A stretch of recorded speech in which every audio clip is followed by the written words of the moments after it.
The return of the day's mission is the highlight of each 24 hours. Eyes turn skyward and ears strain for the faint beat of approaching engines. At the first sound, an alert is flashed to the ground defenses. Units clear for action. Anti-aircraft and machine guns are stripped, ammunition broken out, and everything is put in readiness for an enemy who may be tailing our flights home.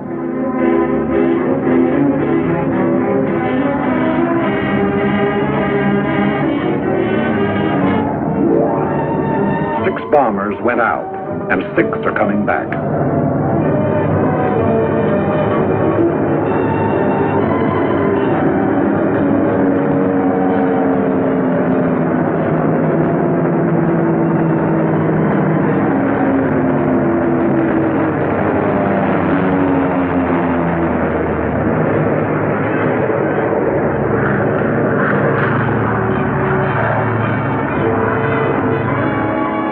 First ship lands. The remainder circle the field, another coming to Earth each time around. Those damaged or with wounded aboard taking priority.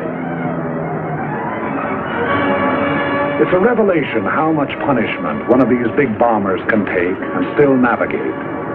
Unless both sets of controls are shot away or an explosive shell finds the gas tank, the odds are all in her making it safely home.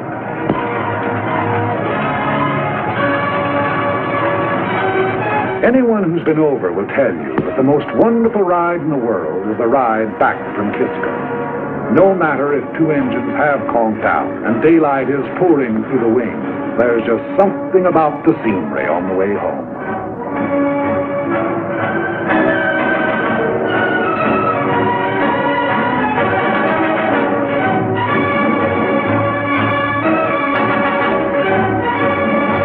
Crews proceed to the field operations tent of the Bomber Command, where they will be questioned as to results and observations.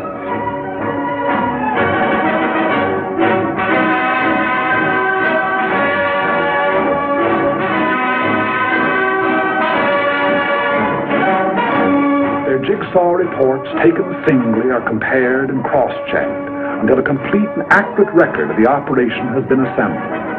Thereafter, they're dismissed, with nothing to do till tomorrow, but eat, drink, and be merry. I've got 6pence to last me all my life. I've got 2pence to spend, and 2pence to lend, and 2pence to send home to my wife. No cares have I to greet me, no pretty little girls to deceive me. I'm as happy as a king, believe me, as we go rolling home.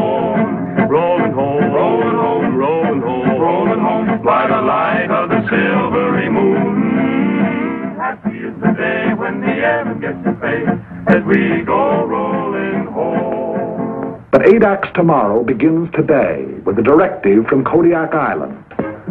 A photographic ship accompanies missions to Kiska. It's tasked to follow the bombers over their target, recording the immediate results of the bombardment, also enemy defense activities, new installations, camouflage.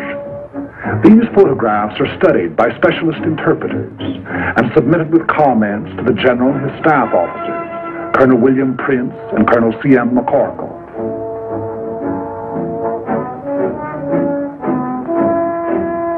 Here is Kiska, her camp area, with its steel huts, her hangars, her underground railway, her gun installations. Kiska, one of the hottest spots on the Earth, or above. The main objectives in any mission from Adak are the destruction of enemy shipping en route to Kiska, destruction of installations on the island, harassing of enemy personnel. When the broader aspects of the operation have been decided upon, the senior officers of the bomber and fighter units work out its details.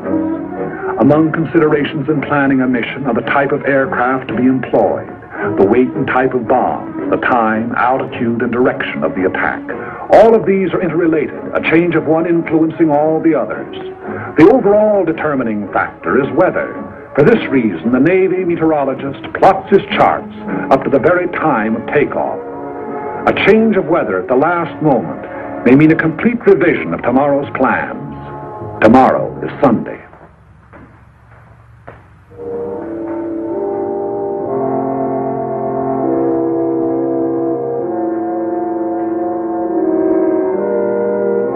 outposts on the island, Catholic, Protestant, and Jewish chaplains, not priests, ministers, or rabbis, but chaplains, all, are leading fighting men in their devotion. Under the snows of an Aleutian mountain, these defenders of the faith exercise the first of their 4 freedoms.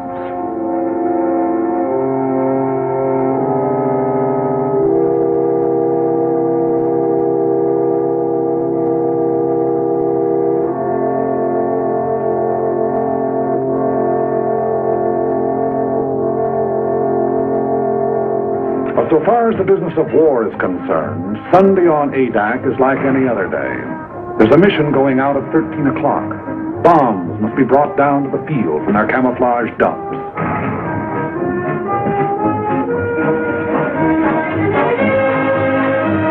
A heavy bomber carries either 16 250-pounders, 12 500-pounders, or 8 1,000-pounders. The size of the bomb to be employed depends upon the nature of the target. Since if the target is small, there's a better chance of hitting it with a salvo of 250-pounders than with a single large bomb. On the other hand, in congested areas, such as the campsite at Kiska, a blockbuster comes into its own. Tail fins and fuses are put on directly before the assembled bomb is hoisted into the bomb bay. When the time comes, bombs can be released either individually, in sticks, or in salvos.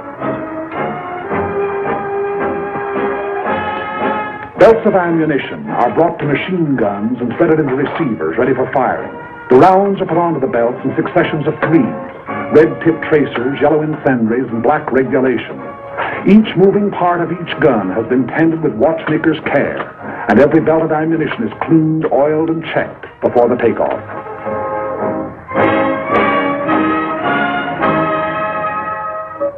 It is 12:40 o'clock, and the pilots who are going to fly the mission receive final instructions. 3 flights, 2 of B-24s and 1 of B-17s are to go over the target.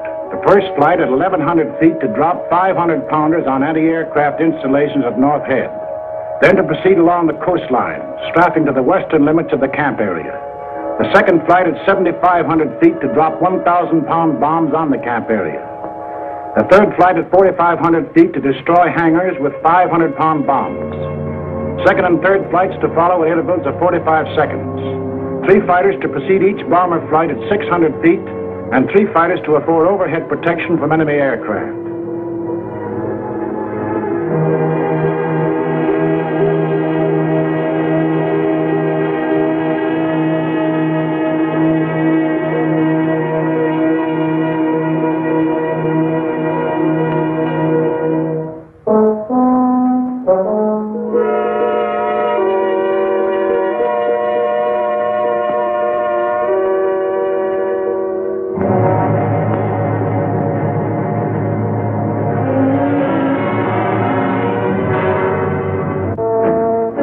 Begin to assemble around the ships, awaiting the appearance of their officers. A bomber crew is a team, and the longer it's together, the better the teamwork. Theirs is a mutual responsibility. The safety of the ship and the lives of all the others may depend on any single member. Trust, respect are implicit in such a relationship if it is to endure. Maybe in the beginning you don't like the color of a guy's hair, but if he's all there at his job, you'll get to like it fine. Enlisted men eat, sleep, fly together. Their voices on the intercom become familiar, easy to understand, and understanding is vital. Every gunner knows the quality of every other's marksmanship and courage. The navigator can plot a 1,000-mile course over open sea and make a landfall. 8 men can testify. Trust and respect for the bombardier, the radio operator, the engineer, co-pilot, and trust and respect for the ship they fly.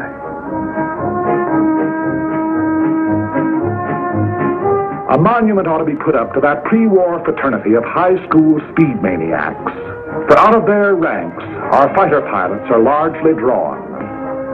They bring to their hazardous undertakings split-second judgment, inspiration, daring. Lieutenant George I. Riddell, 12 strafing missions over Kiska.